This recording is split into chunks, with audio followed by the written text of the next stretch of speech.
देखिए, झारखंड में बालू से तेल निकालने के कारोबार के खिलाफ सरकार के सख्त निर्देशों के बाद प्रशासन की कार्रवाई में हो रहे खुलासे ये बता रहे हैं कि अगर समय रहते इस अवैध कारोबार को नहीं रोका जाता तो सरकार को कैसे करोड़ों का चूना लगाने की तैयारी में थे अवैध बालू के कारोबारी। अवैध बालू के कारोबार के खिलाफ कार्रवाई। चकद्दरपुर में 5 ठिकानों पर रेड। गोइलकेरा में 2 जगहों पर भी दबिश। एसडीएम के नेतृत्व में पहुंची टीम। स्टॉक यार्ड में मिला बालू का पहाड़। 2 लाख सीएफटी से ज्यादा बालू जब्त। झारखंड में अवैध खनन और भंडारण के खिलाफ सरकार के सख्त आदेशों के बाद खूंटी से लेकर चकद्दरपुर तक में कार्रवाई की जा रही है।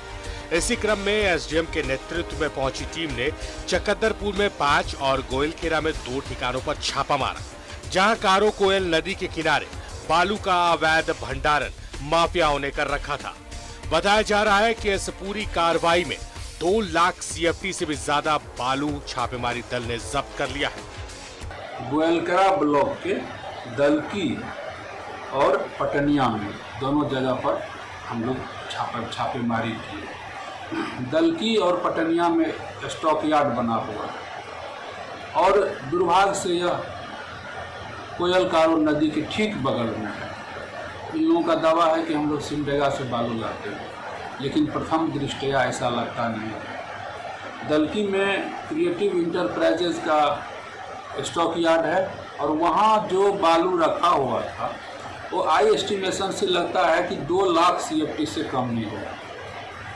तो हम लोगों ने बालू को जब्त किया और उसके जो चालान निकालने की प्रक्रिया है उसको लॉक कर दिया और उस पर माइनिंग एक्ट जो है, माइनर मिनरल एक्ट जो है और सब जो प्रावधान है, कानूनी प्रावधान है, उसके तहत हमने उस पर FIR लॉन्च किया है। बहरहाल इन कार्रवाइयों को देखकर समझा जा सकता है कि बालू के अवैध कारोबारी कितने बड़े पैमाने पर झारखंड को लूटने में जुटे थे। जरूरत है इन पर कड़ी कार्रवाई करने की, जिससे झारखंड को खोखला होने से बचाया जा सके।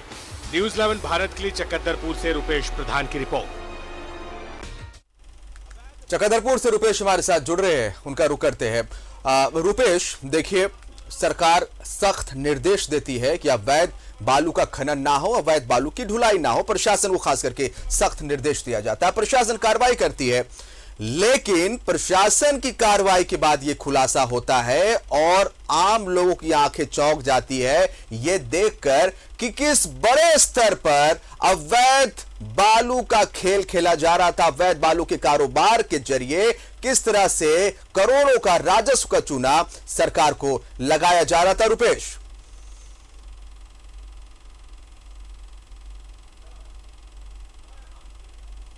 हमारी आवाज पहुंच रही है? कुछ तकनीकी खामियां आ रही है, चाहेंगे दुरुस्त कर ली जाए। रुपेश, अपना जी बोलिए।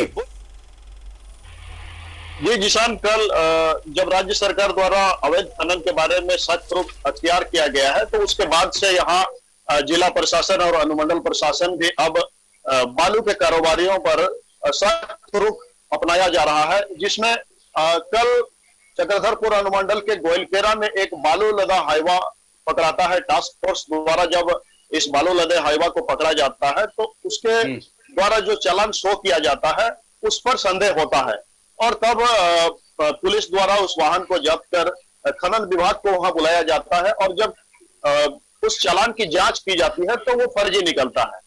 तो उसके बाद फिर अनुमंडल जिला के वरीय पदाधिकारियों के आदेश पर यहाँ जो अनुमंडल पदाधिकारी है चक्रधरपुर के, उनके द्वारा इस क्षेत्र में जो भी बालू के कारोबार कर रहे हैं, चक्रधरपुर शहर में कई जगह स्टॉक यार्ड बना हुआ है, बालू का कारोबार किया जा रहा है उनके द्वारा। तो 5 जगहों पर चक्रधरपुर शहर के आसपास ही अनुमंडल पदाधिकारी द्वारा खनन विभाग के जो खान निरीक्षक है उनके साथ छापामारी किया गया, जिसमें कि सिर्फ एक स्टॉक यार्ड के द्वारा कागजात शो किया गया और बाकी लोग जैसे ही कार्रवाई शुरू हुई वहां से फरार हो गए।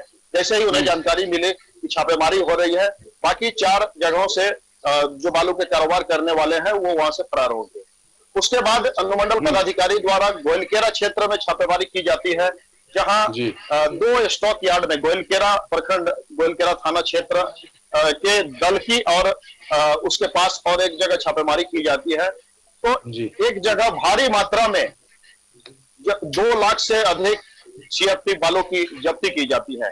वहां जब कागजात सही नहीं पाया जाता है तो वहां, और दूसरी बात यहाँ आश्चर्यजनक बात ये आ रही है जिसके बारे में आज खनन पदाधिकारी जो SDO है उनके द्वारा कहा गया कि ये जहां पर स्टॉक यार्ड बना हुआ है, खनन विभाग द्वारा स्टॉक यार्ड का लाइसेंस जो दिया गया है वो जगह यहाँ पास से गुजरने वाले कारो कोयल नदी के पास स्थित है।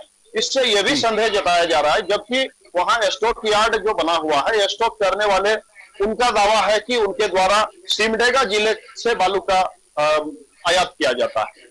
लेकिन कारो कोयल नदी के पास ही स्टॉक यार्ड बनाना ये कहीं ना कहीं संदेह के घेरे में आता है, और इस पर SDM द्वारा खान विभाग पर भी नाराजगी जताई गई है और उन्हें इस मामले में जांच करने का आदेश दिया गया है। तत्काल वहां पर करीब 2 लाख से अधिक CFT का जो बालू मिला उसे जब्त कर दिया गया है। उनके चालान निर्गत करने पर भी उनको मना कर दिया गया है और इसमें मामला भी दर्ज किया गया है खान विभाग द्वारा। तो यहाँ जिला प्रशासन अभी अवैध खनन को रोकने के लिए सख्त कार्रवाई कर रही है और जल्द ही और कई जगहों पर SDM के द्वारा यहाँ जहां भी बालू का स्टॉक है उसमें जांच पड़ताल किया जा सकता है। जी साहब, निश्चित तौर पर। और ये जो खनन माफिया है,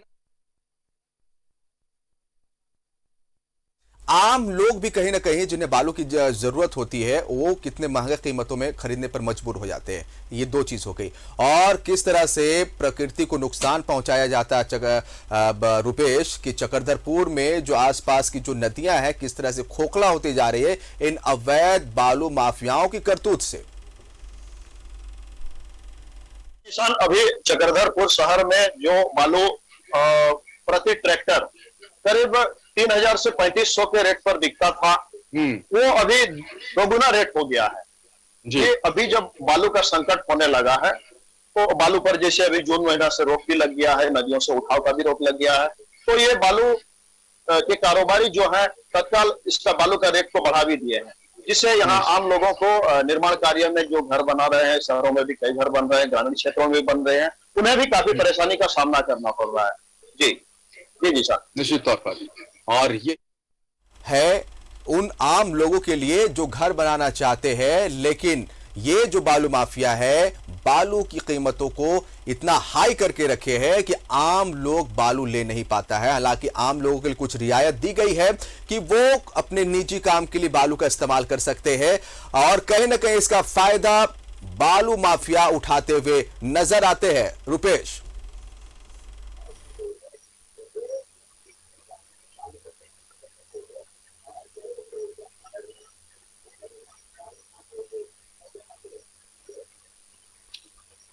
रुपेश, बोलिए। जी सर, निश्चित तौर पर ये और अभी यहाँ प्रशासन द्वारा इसमें सख्त रूप अपनाने के बाद हो सकता है कि इसमें कुछ सहूलियत मिले। बालू का जो कारोबार कर रहे हैं हो सकता है उनके द्वारा दरों में कुछ कटौती किया जाए। और इस बारे में जैसे आज अखबारों में भी इस मुद्दे पर सुर्खियां बनी है कि जो बालू करीब 3000 प्रति ट्रैक्टर मिलता था वो अभी 2 गुना रेट करीब 5000 के आसपास बिक रहा है। तो अभी जिला प्रशासन द्वारा सख्त रूप अख्तियार कर किए जाने के बाद हो सकता है कि इसमें कुछ लोगों को सहूलियत मिले। निश्चित तौर पर, और इस सहूलियत मिलनी भी चाहिए।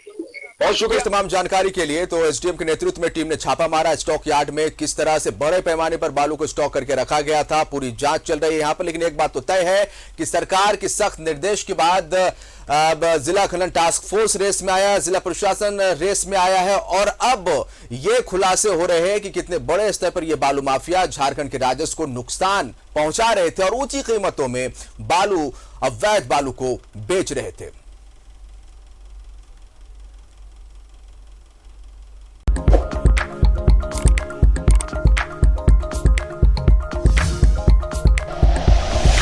Like and share videos, subscribe करें हमारा चैनल और प्रेस करें बेल आइकॉन। News 11 भारत, सच है तो दिखेगा।